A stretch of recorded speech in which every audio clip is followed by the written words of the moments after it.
Oke, kita akan mulai acaranya terlebih dahulu. Sebelum memulai acara pada pagi ini, perkenalkan nama saya Yolandea. Saya akan memandu acara pada pagi hari ini. Marilah kita berdoa menurut agama dan kepercayaan masing-masing. Berdoa dimulai.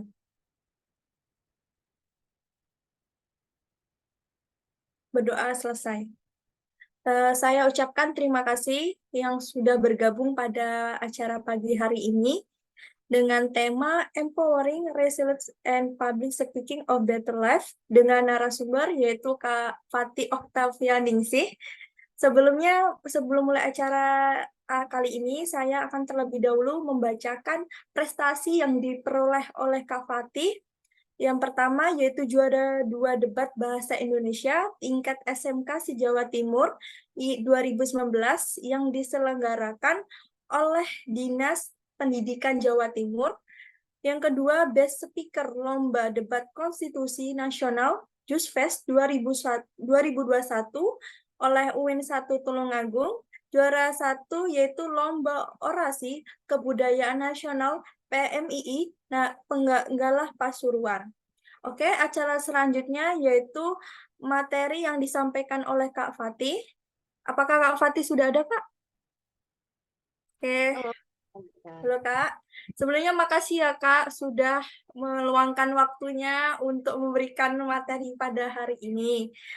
Sebelumnya makasih Kak juga udah meluangkan waktunya Kak di kala Kakak kesibukan Kakak juga. Oke Kak, silakan saya persilahkan untuk memberikan materi pada pagi hari ini.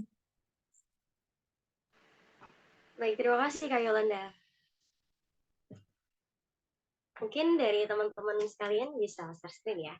Baik, selamat pagi rekan-rekan. Assalamualaikum warahmatullahi wabarakatuh. Senang sekali rasanya hari ini bisa berjumpa begitu dengan kawan-kawan komunitas muda inspiratif. Luar biasa sekali. Perkenalkan, saya Fatih Octavia. Mungkin nanti dalam sesi diskusi kali ini, karena saya paham ya di sini kawan-kawan luar biasa, banyak yang mungkin pengalaman dan kompetensinya lebih dari saya. Jadi nanti ketika diskusi, apabila ada hal-hal yang kurang berkenan, ada hal-hal yang menurut teman-teman di sini kurang benar, kita bisa diskusi bersama, teman-teman bisa raise hand atau langsung on mic seperti itu. Nah, hari ini temanya luar biasa, yaitu tentang rest and thrive gitu, dan juga bagaimana kita menguatkan diri untuk tidak pantang menyerah dan memperdayakan kemampuan berbicara di depan umum kita dengan baik. Mungkin dari teman-teman operator bisa untuk share screen.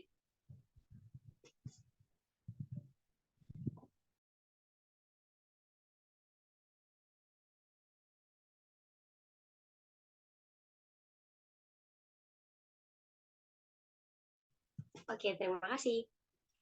Oke, temanya adalah rest and thrive, teman-teman. Empowering resilience and public speaking for a better life. Nah, ketika kita berbicara tentang ketahanan begitu, ternyata bagaimana kita berkembang, mungkin bisa di slide yang pertama dulu, Kakak. Oke. Bagaimana kita bertahan di tengah guncangan yang selalu ada dalam setiap perjalanan hidup kita. Nah, teman-teman, sebelum saya lebih lanjut begitu membahas terkait how kita menjaga keberlangsungan hidup kita dengan baik, menjadikan seseorang yang pantang menyerah, saya ingin bertanya kepada teman-teman begitu, kira-kira selama perjalanan hidup ini dari SD, SMP, SMK, kuliah, S1, S2, S3, ada nggak sih hal-hal yang mungkin bikin teman-teman itu udah mau mulai nyerah gitu? Tapi enggak deh, kayaknya aku harus tetap lanjut gitu. Mungkin ada yang mau sharing ke kita di kolom komentar mungkin?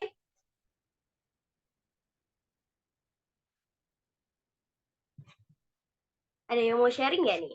Kalau Kak Yolan sendiri, selama perjalanan hidup ini nih Kak, ada nggak sih kira-kira hal-hal yang menurut Kak Yolan itu bikin patah semangat, nyerah gitu? Pernah sih Kak, pernah. Tentunya pernah.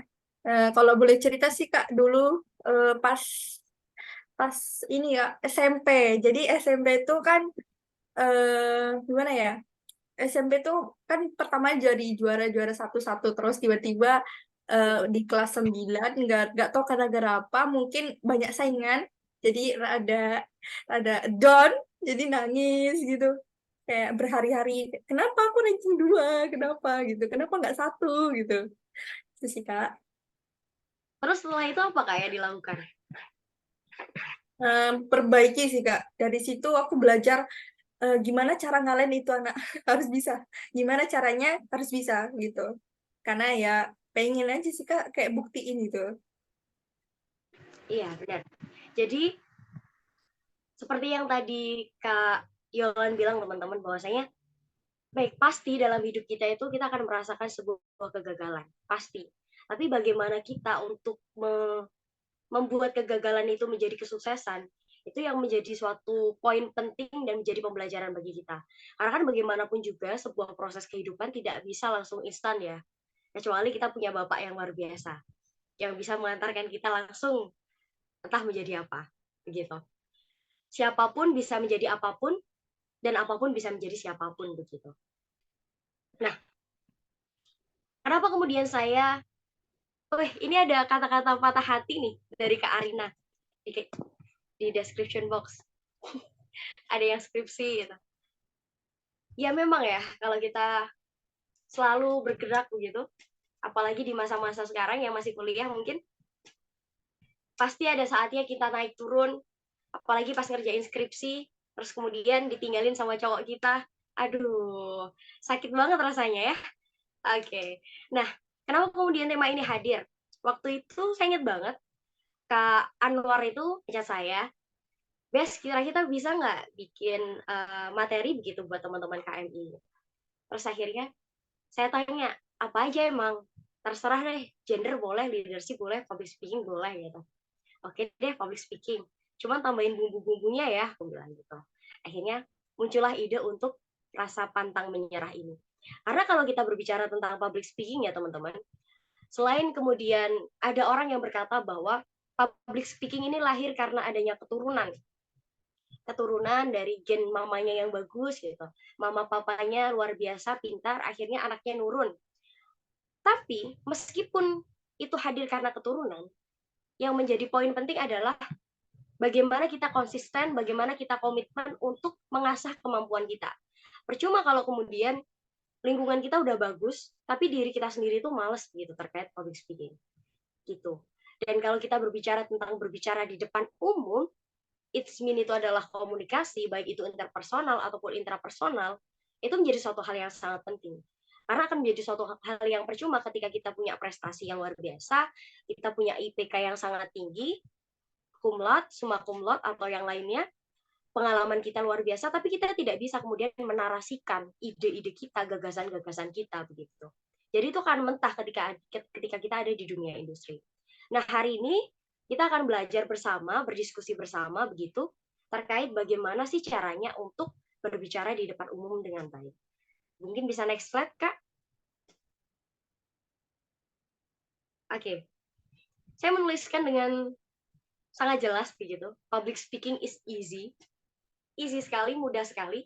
Selagi kita ya tadi konsisten dan juga komitmen. Yang pertama adalah percaya diri yang kuat. Kalau kita percaya diri, semua hal itu bisa teratasi. Mulai dari prestasi, kemudian juga akademik, non-akademik itu bakalan ke-cover gitu. Tapi gimana caranya kalau kemudian kita nggak bisa percaya diri, Kak? Karena percaya diri itu memang sangat-sangat susah ya. Ada dua hal, teman-teman, yang harus kita lakukan. Yang pertama adalah mengenali dan menerima diri kita sendiri. Dan yang kedua adalah menyadari kekuatan dan kelemahan kita sendiri. Yang menjadi poin penting adalah bagaimana kita aware sama diri kita sendiri. Kenal sama diri kita sendiri. Mungkin di sini banyak ya yang masih insecure begitu. Entah insecure karena berat badannya, tinggi badannya, kemudian juga insecure karena tone warna kulitnya, bisa aja seperti itu. Pun sampai hari ini pun, waktu itu saya masih nggak pede begitu. Mungkin kalau orang-orang, especially di Jawa ya, ketika ngelihat orang pesek, itu rada, aduh kayaknya kamu lebih cantik deh kalau mancung. Dan itu jujur aja waktu itu masih mempengaruhi alam bawah sadar saya terkait percaya diri. Tapi ketika saya kemudian bisa menerima itu, menerima diri saya, mencintai diri saya, rasa percaya diri itu akan muncul, teman-teman. Dan yang kedua adalah menyadari kekuatan dan kelemahan kita. Of course, setiap manusia itu punya kekuatan dan kelemahan yang masing-masing. Mungkin di sini Kak Yolan, luar biasa di public speaking. Kemudian ada yang lain, luar biasanya di matematika. Atau mungkin yang lainnya ada di konsepsi leadership begitu. Kalau kemudian teman-teman diminta untuk membahas hal-hal yang mungkin berbau matematika, tapi teman-teman bukan passionnya di matematika, ya just ngomong aja, saya tidak bisa di bidang ini, tapi saya bisa mengoptimalisasi diri saya di bidang ini. Jadi, kenapa kemudian saya bilang kalau percaya diri itu juga harus mencintai dan mengetahui kekuatan dan kelemahan kita? Karena kalau kita sudah mencintai diri kita, kemudian kita berusaha untuk berbicara di depan umum, tapi kita tidak menyadari kekuatan dan kelemahan kita akan gagu, teman-teman. Kita nggak akan pernah bisa untuk ngomong. Karena ya emang itu bukan bidang kita. Yang kedua adalah bicara dengan efektif di depan umum. Yang pertama adalah persiapan yang matang, jelas. Dua, mengatur tempo. Tiga, menjaga kontak bahasa dan juga bahasa tubuh yang positif. Persiapan yang matang sebelum berbicara. Jadilah selalu gelas kosong yang haus akan air. Jadi jadilah manusia yang selalu merasa tidak pintar. Karena ketika kita merasa pintar, runtuh sudah rasa pembelajaran itu. Dan kita tidak akan pernah berkembang. Pun hari ini, ketika teman-teman dari KMI meminta saya untuk memberikan berdiskusi begitu bersama terkait public speaking, saya juga mempersiapkannya. Dari setelah sahur tadi, saya berusaha untuk belajar begitu. Bagaimana sih caranya public speaking? Gitu. Bagaimana sih teman? Meskipun saya juga susah sering melakukan ini, tapi setiap harinya kita juga akan terus harus belajar dan belajar. Supaya apa? Supaya nanti ketika perform, kita terlihat matang. Begitu. Yang kedua adalah mengatur tempo dan intonasi. Jadi jangan terlalu cepat, juga jangan terlalu lambat. Berikan penekanan di hal-hal yang penting dan berikan intonasi yang mungkin cepat ketika hal-hal tersebut dirasa perlu untuk membuktikan sebuah penilaian yang lebih gitu. Dan yang ketiga adalah menjaga kontak mata dan bahasa tubuh yang positif. Mungkin kalau kita secara webinar gini nggak terlalu kelihatan ya, tapi mungkin nanti kita bisa agendakan untuk ngopi bersama, mungkin dari kawan-kawan Madura, Malang, Surabaya, kita bisa merapat gitu, kita ngobrol bareng, menjaga kontak mata, dan juga bahasa tubuh. Kalau secara offline, teman-teman bisa melihat dari kanan, kiri, depan, belakang. Bahasa tubuhnya jelas. Ketika kemudian yang jadi MC, mungkin di sini udah banyak yang jadi MC, Kak Yolan misal. Jangan sampai ketika kita bawa cue card, teman-teman, ketika di depan begitu, jangan sampai tangannya itu kita taruh di belakang. Misal gini, tangan yang satu kiri bawa cue card, kanan bawa mic. Udah kan? Nah, pasti kan ada jeda tuh. Entah itu sambutan atau apa. Jadi jangan taruh ini cue card tiba-tiba ke belakang. It's failed gitu. Jadi seperti itu. Terus kemudian kalau misal lagi ngobrol nih sama direksi mungkin yang sudah bekerja, jangan fokus kita itu jangan hanya kepada mata direksi yang memberikan diktator kepada kita gitu kan. Biasanya kalau sama direksi lah ada takut-takut gitu. Bagaimana caranya kemudian bahasa tubuh kita itu mengikuti pergerakan Bapak. Mulai dari caranya berbicara, kemudian bahasa apa yang kemudian disampaikan, bahasanya seperti apa gitu. Mulai dari rapat, terus kemudian scheduling, kita harus mempersiapkannya. Dan yang ketiga adalah mengatasi ketegangan dan juga ngeblank. Mungkin ini sering ya teman-teman ya. Teknik penapasannya, kemudian mengubah pandangan tentang kesalahan dan menerima ketidaksempurnaan dengan positif. Teknik pernafasan, karena kalau kita berbicara terus-menerus, kita tidak mengambil nafas, itu nanti akan terlihat ngos-ngosan. Jadi bagaimana caranya ketika ngomong, ini saya ngomong tapi saya juga nafas. Ambilnya dari perut, kemudian keluarkan gitu. Yang kedua adalah mengubah pandangan tentang kesalahan. Banyak kali ya, ini mungkin sekadar tips saja untuk teman-teman yang menjadi moderator, kemudian juga menjadi MC, atau ketika rapat gitu. Biasanya itu ketika kita sudah capek kerjaan, capek mikir, kan banyak ya yang akhirnya fokusnya ke HP. Nah, mengubah pandangan tentang kesalahan ini maksudnya seperti ini, teman-teman. Jangan sampai ketika kita memandu suatu acara, kita memberikan perintah larangan. Misal, Bapak Ibu, kami mohon untuk keberlangsungan rapat dilarang, jangan sampai ada kata dilarang untuk menggunakan handphone. Tapi berikan reason atau alasan.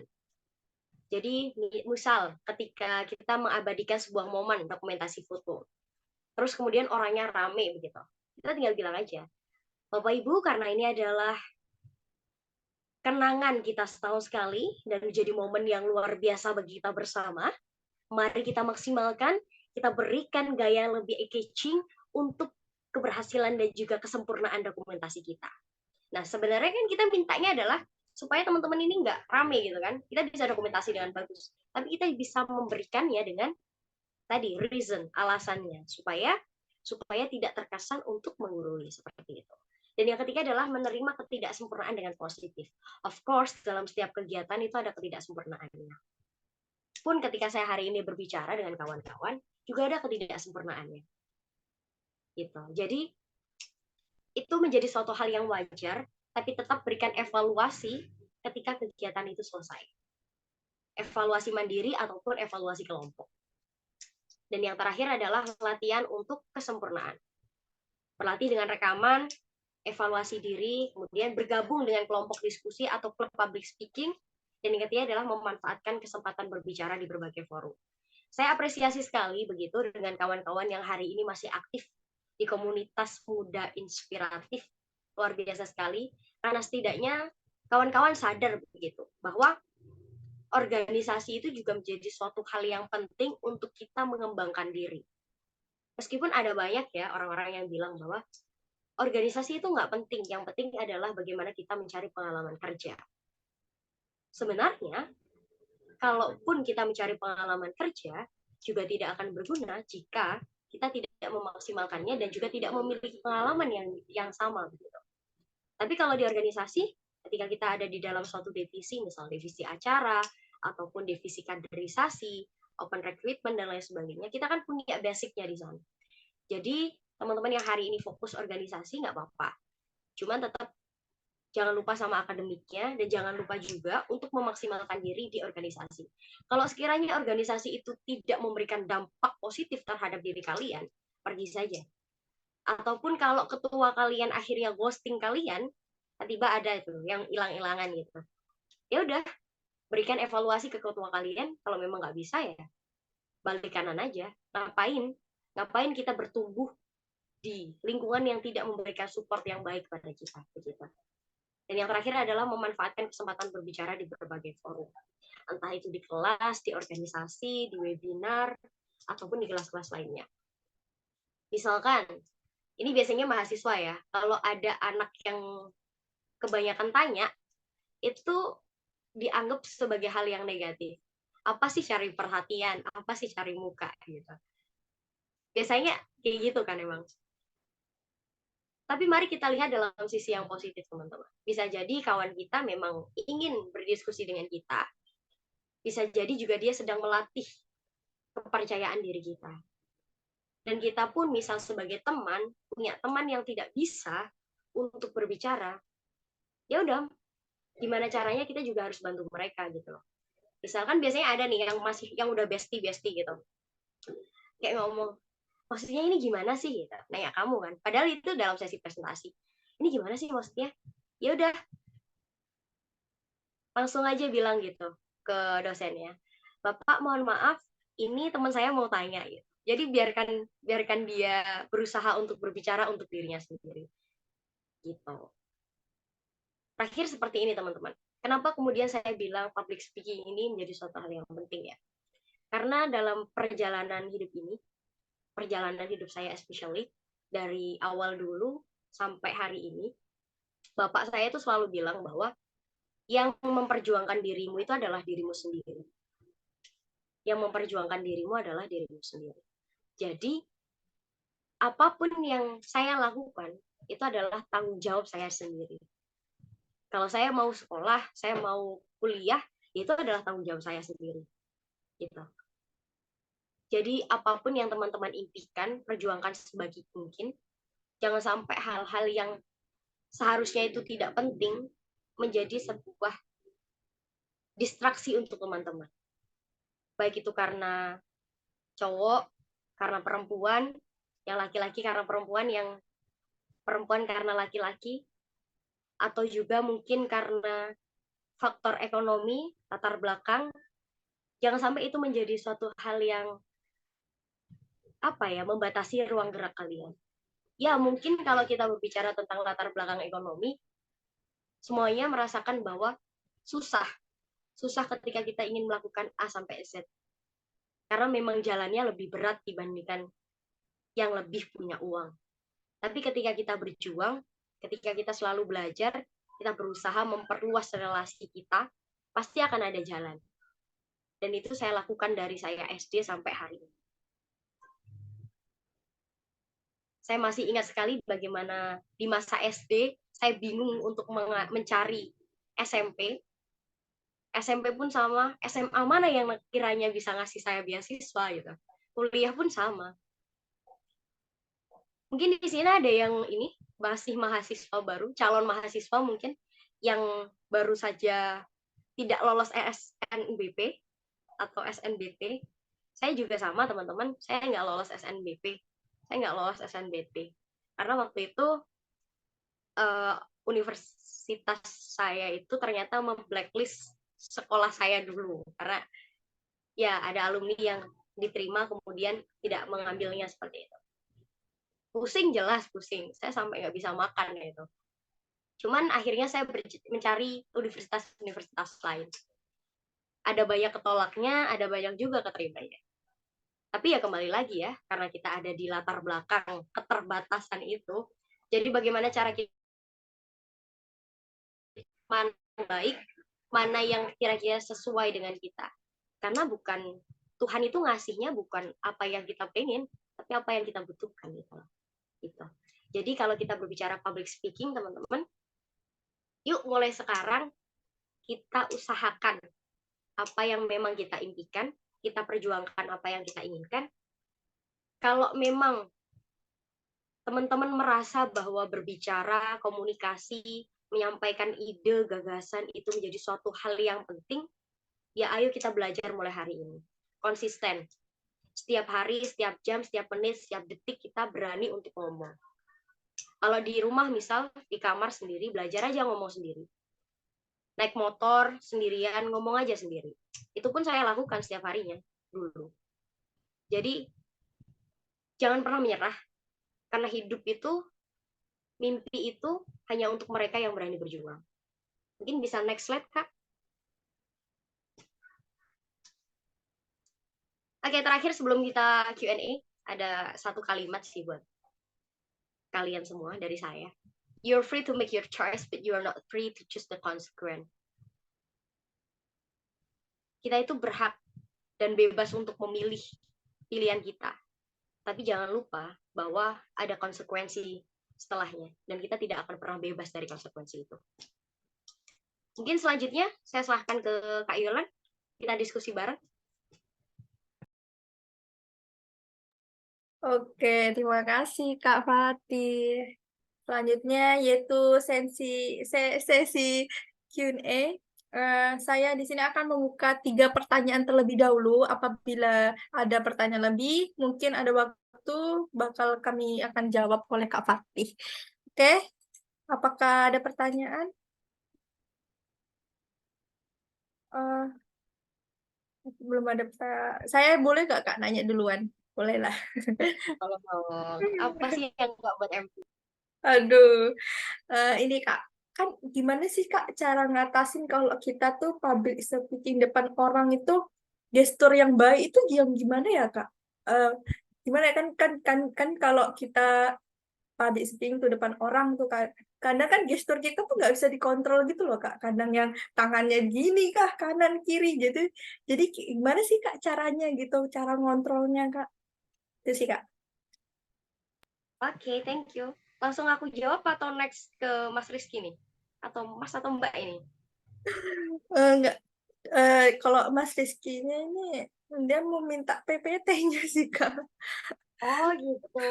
Oke. Nanti dikirim ya Mas ya. Oke. Mungkin aku izin jawab dulu ya pertanyaannya Ya. Kak Olan ya. Menarik ini. Gimana sih Kak caranya kita untuk mengontrol gestur yang baik begitu? sebenarnya gestur kita itu kan tergantung alam bawah sadar kita ya Kak Yolan ya. Jadi yang selalu saya lakukan itu seperti ini. Kalau saya ada di depan orang gitu, misalkan biasanya saya yang ada di direksi dan lain sebagainya gitu, karena keseringan mimpinnya seperti itu. Yang saya lakukan adalah berusaha menancapkan hal-hal itu di pikiran saya. Jadi saya itu kan pelupa nih, pelupa. Jadi saya nuliskan di notes dulu, Misal nanti ketika Bapak sambutan saya harus duduk. Nanti ketika Bapak minta saya untuk berdiri, saya nggak boleh berdiri langsung, harus hormat dulu, gitu. Nah, kalau berbicara gestur yang baik, jelas gestur yang baik adalah berdiri dengan tegak. Kalau memang berdiri ya, berdiri dengan tegak. Kemudian ketika menyampaikan gagasan kita, yaitu dengan menggunakan tangan, gitu. Nah, kalau misal nih Kak Yolan lagi jadi MC ya, kita kupas satu-satu. Dan jadi MC karena hari ini jadi MC. Ya jadi MC ya tadi. Cue card-nya, kalau memang lagi bawa cue card sama mix, jangan sampai tangannya ke belakang. Usahakan tetap stay gitu. Kalau memang tangannya capek, ya udah tangannya turun aja, jangan ke belakang. Kan biasanya ada toh tangan kita yang ke belakang. Terus kalau memang lagi jadi pemateri, biasanya kita itu kan keseringan untuk bawa sesuatu di tangan kita. Ya, kalau mix oke, mikrofon oke. Misal kita bawa bolpen nih, bolpen, board marker, atau apapun sejenisnya. Kalau memang di situ ada papan, ya kita gunakan board maker ini untuk menulis. Tapi kalau memang tidak ada, ya udah nggak usah bawa. Gitu. Ini hal yang pernah saya dapatkan ketika saya kelas begitu. Waktu itu saya ingat banget, karena saya tuh paling nggak bisa ngomong kalau nggak sambil gini-gini. Jadi saya bawa bolpen ke depan. And then di sesi saya ini, Patih, kalau kamu mau ngomong, pergunakan apa yang ada di badan kamu itu dengan baik. Jadi kalau kamu bawa bolpen, ya pakai bolpen itu. Entah untuk menulis, entah apa. Gitu. Tapi kalau bolpen itu nggak digunakan, jangan dibawa. Terus gestur yang lain yang baik adalah bagaimana kita menggunakan olah tangan kita sesuai dengan iramanya. Gitu. Jadi kan pasti kita juga merasakan. Ini perlu latihan sih Kak sebenarnya. Perlu latihan dan juga perlu jam terbang. Begitu. Nah, terus biasanya ini saya move ke yang biasanya tuh ngomongnya. Ngomong cara kita menyampaikan. Misalkan gini, Kakak kalau nge-MC masih sering Kakak nge-MC. Kalau lagi menjadi peserta dan mendengar orang nge-MC, masih dengar nggak ketika MC itu bilang, kepada yang terhormat Bapak bla bla bla, kami persilahkan untuk maju ke depan. Maju ke depan. Pemborosan kata. Jadi kalau memang mau ke depan, ya udah ke depan. Naik ke atas panggung ya langsung aja Kak maju ke panggung tanpa adanya naik ke panggung. Terus ada lagi gini, saya pernah koreksi ini ketika kelas MC. You know that kita kan biasanya di awal gitu ada kata puji syukur kehadirat. Marilah kita panjatkan puji syukur kehadirat gitu kan. Kata panjatkan itu kan hanya untuk yang pakai ekor ya Kak ya. You know yang pakai ekor. Nah, jadi mulai sekarang belajar untuk yang vocabulary itu kata kerja yang kiranya lebih sesuai ataupun yang tidak boros. Sama halnya ketika kita menggunakan kata tanggapan, sanggahan gitu. Kalau kita bicara tanggapan ke direksi atau ke manajemen yang lebih tinggi itu rasa-rasanya kurang pantas. Jadi pakailah kata-kata yang lebih bagus sesuai dengan siapa yang kita hadapi. Pakai resolusi pandang bisa gitu. Jadi olah terus bahasa-bahasanya. Seperti itu Kak Yolan yang mungkin dari saya. Atau mungkin nanti ada tambahan dari teman-teman yang lainnya, gak apa-apa. Oke, terima kasih Kak Fatih. Terima kasih Kak sarannya. Saya bakal terapkan ya Kak. Makasih sarannya berguna banget. Soalnya saya juga masih pemula lah Kak. Belum belum main seperti Kak Fatih. Oke, selanjutnya tadi ada Mas Rizky mau nanya ya. Tadi raise hand soalnya. Silakan Mas Rizky buat pertanyaannya. Ya, baik. Oke. Terima kasih atas kesempatannya. Izin bertanya, bagaimana cara mengatasi fenomena yang terjadi ketika kita berhadapan dengan seseorang tuh ada rasa grogi atau canggung biasa. Kan biasa pas public speaking tuh, aduh lupa nih gimana ngatasi gugup atau grogi yang kita hadapi untuk hadapi masyarakat gitu. Mungkin itu saja Mbak. Terima kasih atas kesempatan. Oke, sama-sama.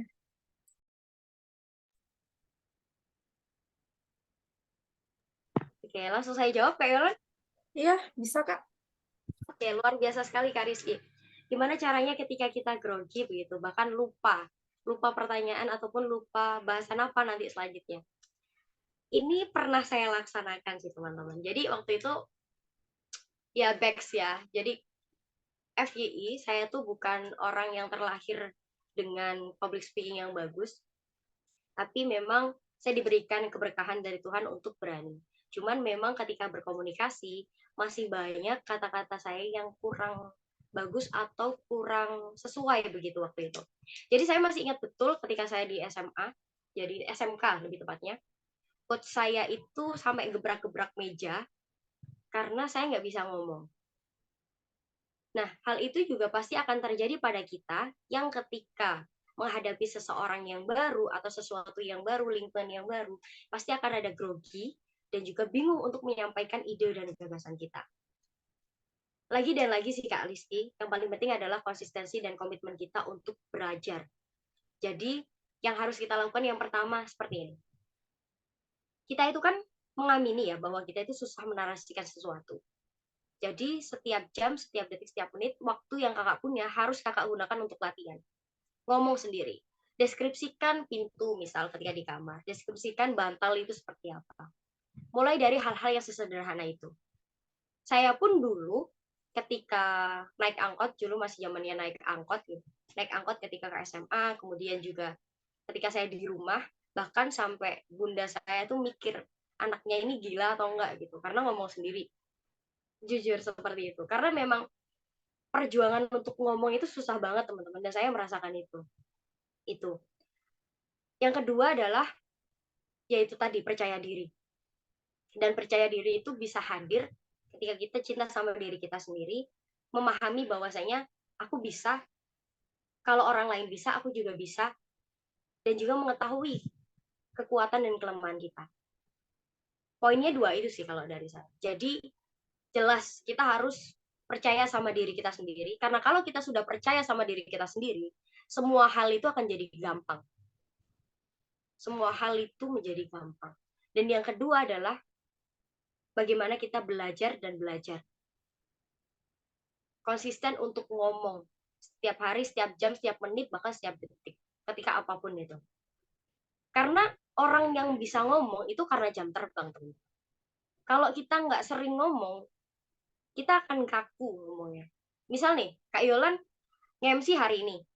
Terus dia nggak ngomong lagi, nggak jadi MC lagi 2 bulan atau 3 bulan ke depan. Saya yakin lebih kaku banget. Bener kan, Kak? Jadi, kalau kita nggak sering ngomong, pasti kita juga susah untuk ngomong, teman-teman. Saya juga merasakan itu. Makanya, pesan saya satu, kalau memang teman-teman lagi di posisi ambis, gas terus ambisnya. Jangan sampai istirahat. Istirahat boleh, tapi jangan lama-lama. Karena kalau lama, susah banget untuk ambis lagi. Itu Kak Rizky. Mungkin ada tanggapan, Kak Rizky? Baik. Jadi kadang kita di public speaking ketika kita menghadapi seseorang itu mungkin satu dua orang bisa lah. Kalau misalkan 10 orang ya mungkin grogi juga gitu kadang. Tapi ketika kita memulai terbiasa maka akan semakin bisa anggapannya. Nah itu mungkin itu saja Mbak tanggapannya. Makasih. Oke, Makasih Mbak atas jawabannya Mbak. oke. Terima kasih Mas Rizky. Iya benar. sepakat saya dengan apa yang disampaikan Mas Rizky. Jadi kita harus tetap belajar dan belajar, teman-teman. Harus seperti itu. Karena kalau kita stagnan, kita akan disalib Mas Rizky misalnya. Besok beliau jadi narasumber. Oke, thank you. Next, Kak Yon. Oke, Kak, ini ada Kak Arina. Dia nanya, dia bertanya kalau gimana caranya kalau kita tuh lagi MC tuh tiba-tiba lupa, Kak. Gimana cara Kakak tipsnya, cara ngatasin itu gimana, Kak, caranya? Tipsnya. Oke, luar biasa Kak Arina. Sering ya kayak gini ya. Ketika nge-MC tiba-tiba ngeblank gitu. Kembali lagi ya, teman-teman. Ini adalah permasalahan, apalagi MC, permasalahan jam terbang. Terus kemudian juga konsistennya kita dalam belajar. Dan yang ketiga, tips dari saya sederhana adalah ketika kita ngomong, teman-teman, kan ini saya ngomong, di kepala kita harus ada kalimat berikutnya. Jadi misal teman-teman bahasnya public nih, di sini public, ngomong public. Di sini sudah harus ada speaking. Harus seperti itu. Nah, hal seperti ini perlu dilatih. Jadi, Kak Arina, untuk mengatasinya, yang pertama, kita juga harus belajar mengerangkai diri kita, merangkai kata-kata yang ada di kepala kita. Ketika ngomong A, di sini juga harus ada B, C, D, E. Supaya nanti itu saling berkesinambungan gitu. Dan itu perlu belajar, perlu jam terbang. Yang kedua, kalau memang udah mentok banget ketika MC gitu, tiba-tiba ngeblank, benar-benar ngeblank, udah nggak dalam pikiran, udah nggak ada apapun, karena mungkin yang datang Presiden RI begitu. Yang kita lakukan adalah satu, tenang dulu. Karena kalau kita nggak tenang, hancur itu acara. Yang kedua, ketika sudah tenang itu kita bisa lakukan dengan tarik nafas tadi. Yang kedua, pikir positif. Berpikir positif, gimana caranya hal ini bisa kita atasi. Nah, kalau misal kita lagi ngeblank di tengah, pastikan ada agenda selanjutnya. Kita pakai agenda selanjutnya. Atau mungkin di situ kan ada yang namanya tema acara ya, kegiatan acaranya apa gitu. Plesetkan ke sana dulu. Jadi misal lagi ngomong, Bapak Ibu, acara berikutnya adalah tiba-tiba ininya hilang, cue card-nya jatuh gitu. Acara selanjutnya adalah merangkai. Jadi langsung merangkai kegiatan kita hari ini, Bapak Ibu. Temanya adalah bagaimana kita menjalankan kesehatan dan keselamatan kerja di dunia kerja dengan sebaik-baiknya. Nah, Bapak Ibu sambil mikir, tetap sambil mikir. Selanjutnya kita akan bersama mendengarkan materi. Jadi improve itu juga harus sambil mikir. Karena MC itu kan master of ceremony. Orang yang paling bertanggung jawab dalam agenda tersebut. Kalau kita sudah mendedikasikan diri kita untuk menjadi MC, of course, meskipun kita dalam keadaan sakit, dalam keadaan bingung, kita harus tetap berusaha mencari sinyal apa? Sinyal kebenaran untuk melanjutkan kegiatan. Seperti itu, Kak. Nah, kalau mungkin ada lagi ya masalah terkait ketidaksesuaian antara kepanitiaan. Biasanya kan ada, kepanitiaan itu ada koordinator acara, korlap, gitu. Dia juga ada ketua pelaksana.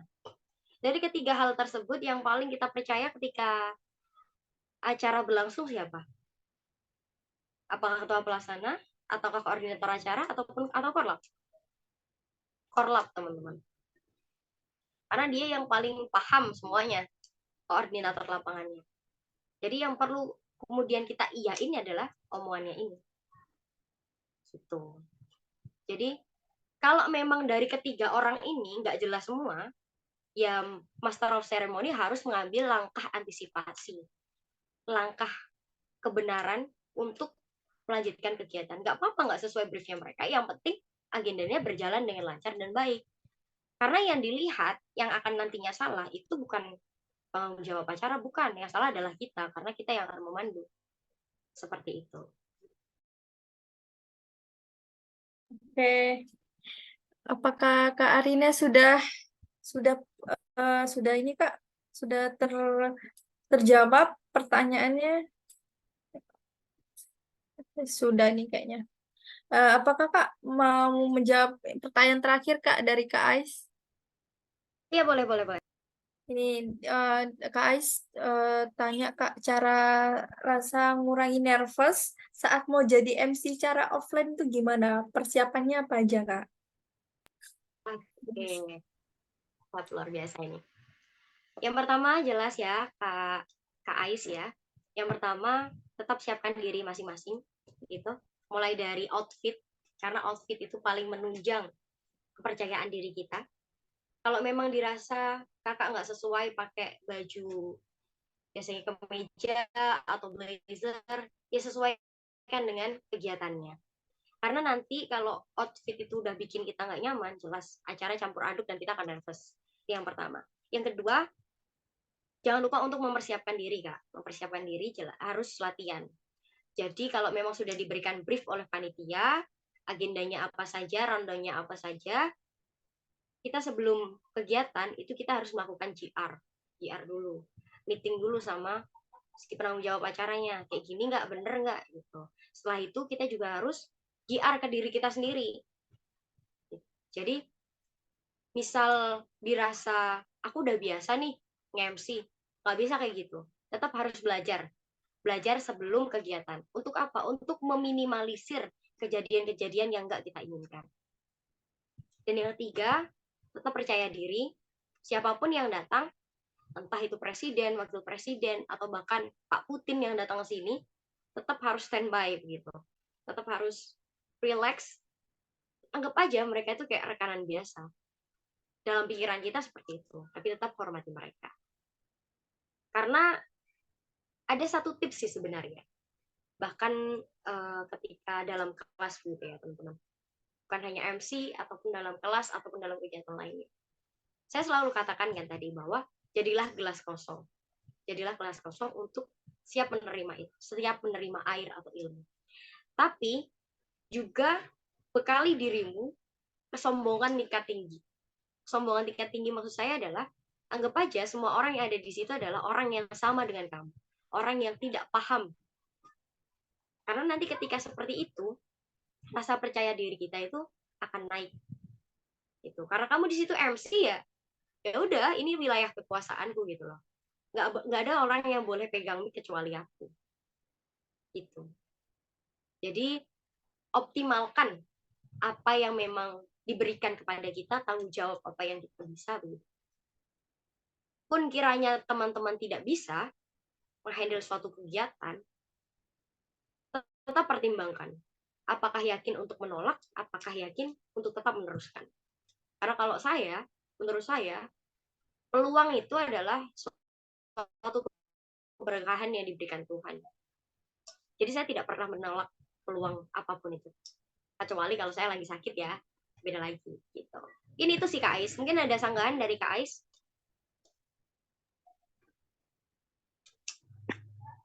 Terima kasih. Oh, terima kasih Kak. Gitu. Oke. Terima kasih. Oke, sekarang di akhir acara kita Kak, sudah di akhir acara. Sebelumnya acara selesai, apakah ada kata-kata sedikit Kak buat tambahan atau kata-kata yang buat motivasi lah Kak untuk acara orang-orang di sini. Ada Kak terlebih dahulu? Oke, terima kasih Kak Yolan.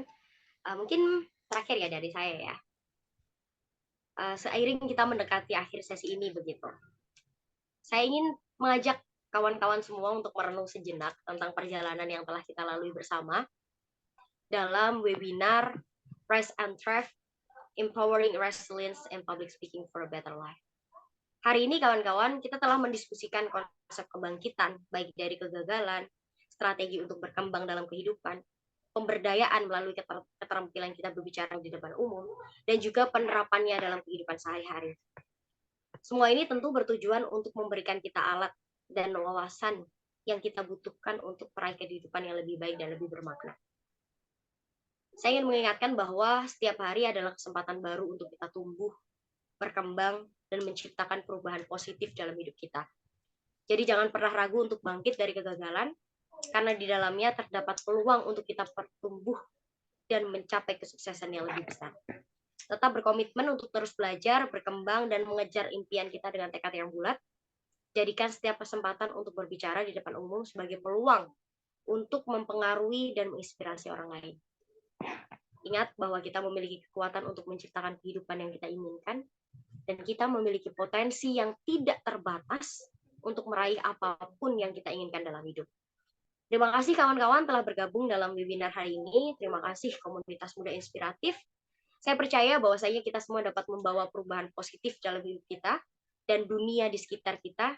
Jadi mari terus bangkit, berkembang, dan menjadikan setiap hari sebagai langkah menuju kehidupan yang lebih baik dan lebih bermakna. Bersama, kita dapat mencapai potensi terbesar kita dan memberikan dampak yang berarti bagi dunia. Terima kasih dan selamat berjuang untuk kehidupan yang lebih baik dan lebih bermakna. Terima kasih Kak Yola. Oke, terima kasih Kak Fatih. Oke, sebelum acara sesi foto, saya akan mengirimkan link presensi yang saya akan bagikan di kolom chat. Untuk presentasi sendiri itu akan melampirkan bukti screenshot hadir pada acara kali ini. Oke, saya akan bagikan. Oh ya, ya oke.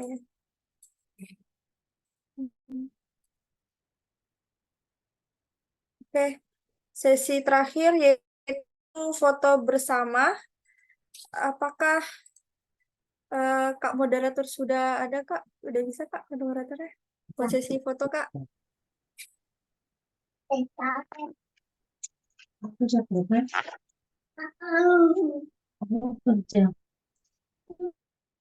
Oke. Sesi foto silakan yang ingin on cam. Oh tidak apa. Oke. Kak, tolong dihitung ya, Kak, biar tahu posisinya. Oke. Udah siap semua kah? Apa? Udah siap semua? Udah siap semua? Udah, Kak. Udah siap, Kak. Apa sih? Aku hitung ya. 1, 2, 3. Lagi, ganti gaya. 1, 2, 3. Oke. Itu tadi Oke. itu. Bapak pekerja dulu. Sebentar Bapak aja mau. Sebentar, Be. Sebentar memang jam. Oke, sekian acara Memang pada berkata, pagi hari ini. Terima Nomor kasih hari lagi. Fatih untuk materi pada pagi hari ini. Semoga bisa bertemu lagi Kak di luar gitu ya. Bisa ngopi-ngopi bareng Kak. Ya, Terima bisa kasih. nanti aku Jember ya. Oke. Saya tutup acara pada pagi hari ini. Wassalamualaikum warahmatullahi wabarakatuh. Sampai jumpa semuanya.